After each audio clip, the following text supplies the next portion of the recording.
here with Mark LaFleur. We popped over to the Fuji. We had some time, and I got to say, I was on the flight over here before they told me to turn on airplane mode, and I saw this post and put it on my own story. Like, this is the thing, because I haven't written my GFX 100, the second, by the way, is the name of it, review yet because I am a lazy writer. But I have said in person that this is the best mirrorless camera on the market, bar none. Very little jello.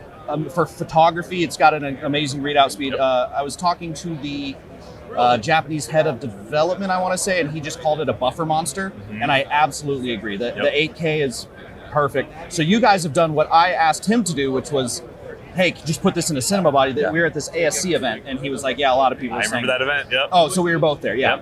So tell me what you guys have done here, because I'm absolutely thrilled with it. Well, first, I agree with you. This is one of the most exciting mirrorless cameras, period. And it's, whether you're looking at it for like as a medium format camera or even compared to full frame cameras, like the specs on it for stills are like undoubted. Everybody knows it's top. Yeah. But I've had my eye on Fujifilm cameras as soon as they started doing medium format plus video for a long time. And this was the first one where once this camera dropped, once we saw the specs, and obviously the Fujifilm color science, we're like, all right, let's get to work. Yeah. Let's make a proper housing for it. I mean, we're kind of known at Old Fast Glass for our rehoused lenses. This is the first time we've almost like rehoused the camera. Yeah. But it is kind of like that, because it's not just a cage. I mean, the pieces that enclose it are effectively a cage, but it's like what makes up the body of the camera just happens to have all this cheese plate in it for mounting, but it's a lot more than a cage. It has a lot of functionality as well. Yeah. But we basically wanted to cram the GFX, a RAW recorder to take the full advantage of which is on this side. We'll get it later. Yeah, and just as much, make it as user-friendly as possible for ACs as possible. So what we did is we moved this is the Fujifilm LCD screen, right? And we removed it. So this is irreversible, what we do. And we put it over here. And what's great is it's touchscreen, and so many of your camera controls are right there. Right. So on this side, the AC can access, you have your on-off switch, and then you've got all your settings here. You can set up that menu however you want, whatever settings you want, layout you want, that's all Fujifilm. But we wanted to add run stop was a big one for us. So we have run stop. Oh, yeah. Now, this tally light is connected to the RAW recorder, because if you're over here and this tally light's telling you what the GFX is doing, that doesn't help you. Right. You want to know what the RAW recorder is doing. So this tally light is telling you exactly what's going on with the RAW recorder. You fill up your SSD, you will not get a red light over there. And that was important because like you don't want to be hitting record and asking your camera system, hey, am I rolling? Right. Every time you go. So it seems like a small thing, but it's like, how did you code that?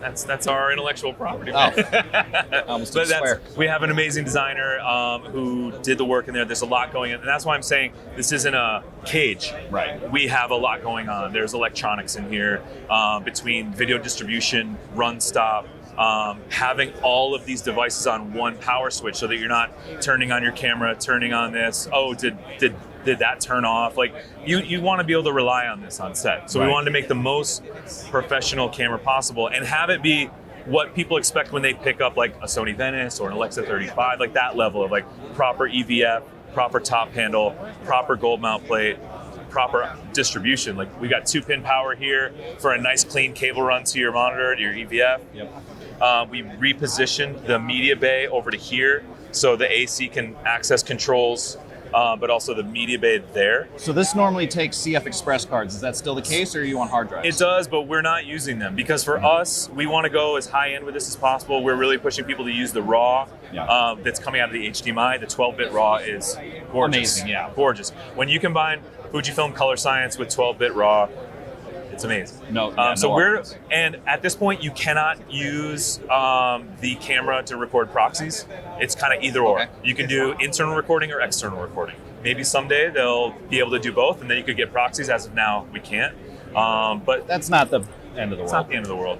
And so this side, the other side, we have the RAW recorder. We made sure to put it behind some metal that's beveled to protect it. You can put the camera down on its side, and it's flat. You're not going to hurt anything for the ACs to be able to like actually work on it. There's a shoulder pad here, I see. Yep, we use the Airy Bud system, which has some amazing shoulder pads that have 15 lightweight, 19 studio, and oh, it's got both of them. Yep. And, it's the Airy. Yeah. And you can just easily balance the camera.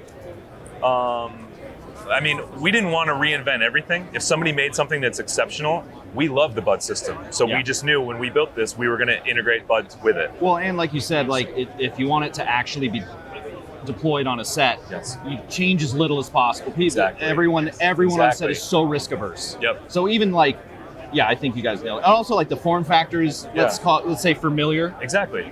Exactly. Did you machined all this? This isn't like this is a proprietary cheese plate. Yeah. I love that it's just cheese. Your cheese. It's just cheese. And I mean, ACs love the shelf, we're calling it. I mean, you can position, we basically we knew we were going to use wooden camera's top handle, so we made our top plate have this spacing. So you can put the top handle wherever you want it, and then you have all this shelf, like easy to put like an Airy Rio 1 or whatever you want up here. Still easy to access the handle. Also, shout out to Sprig.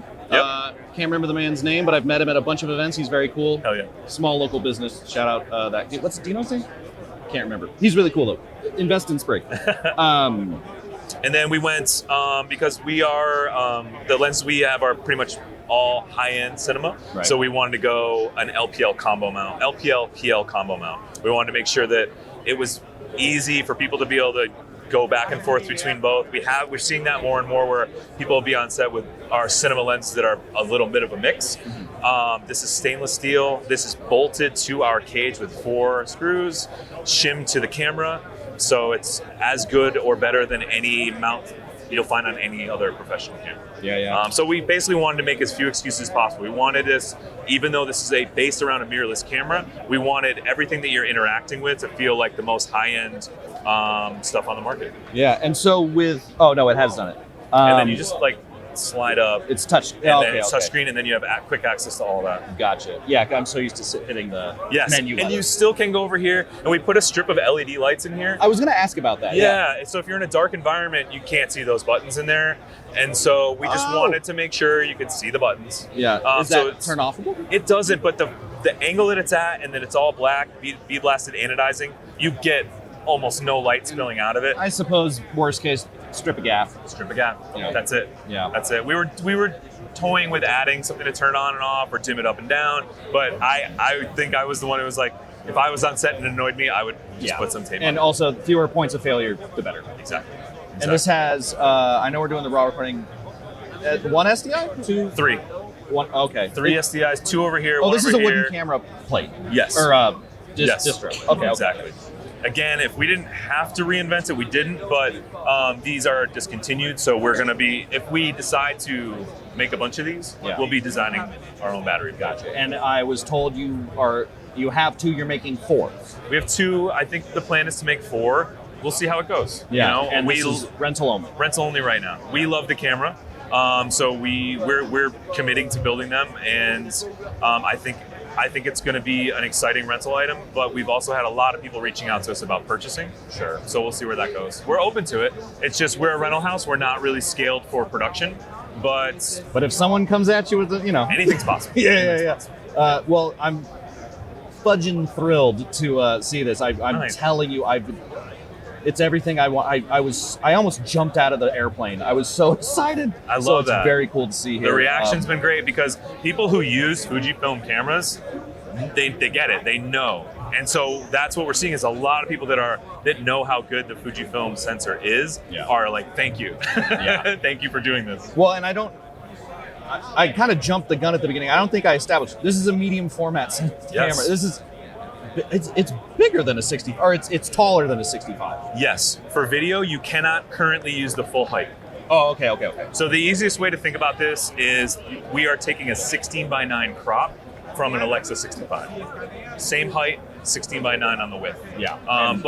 And the reason we brought the lenses we brought were we did want to reassure people that there are both fast and wide angle options because it is a medium format sensor. We do run into that issue of fewer lenses will cover this. Yeah. But we've tested all of our inventory just because we wanted to, and we found a lot of great lens options. These are Lux Badalamenti Cinema Optics. This is a detuned Tokina Vista Prime. Love the Vistas.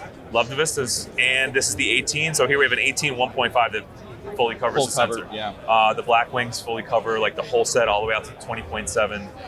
And we've got some vintage options that are really great. Shout out to Bradford Young. Yep. Our other camera that's sitting over there has an Atlas Mercury on it. The Mercury's cover. So we have kidding. We have anamorphic options.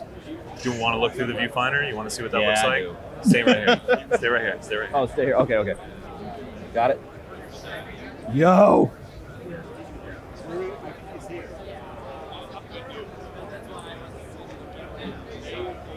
Medium format anamorphic, dude. right? Also, he just asked about the weight. Not that heavy. Not bad. Not It's balanced. that It's very balanced. Yeah. I mean, we weren't the light version of this camera exists. You can get your GFX and you can attach it to a recorder and you're still getting raw. You can still get a small camera that you can put on a gimbal rig. Yeah. But we wanted to build the studio version. We wanted to build the one that's going to make the camera assistant happy. The one where you're on a shoot where you can take breaks in between. Even if it is handheld, you put the camera down in between takes. Yeah. Like, is this a documentary camera? No. But it's balanced. It's very well balanced. Well, and because of the bud system and the EVF system, you can get it really nice and dialed in for handheld. Yeah. And also, I've never actually looked in this viewfinder. I love the little vector scope at the bottom. Right? Can that be a waveform? You can. That's cool. The Zcam EVF is solid. I got to get this thing. I've been looking at.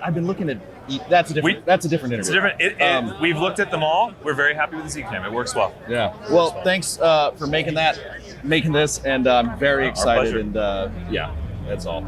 Joe, you got to check this out. Put that down. Pick this up.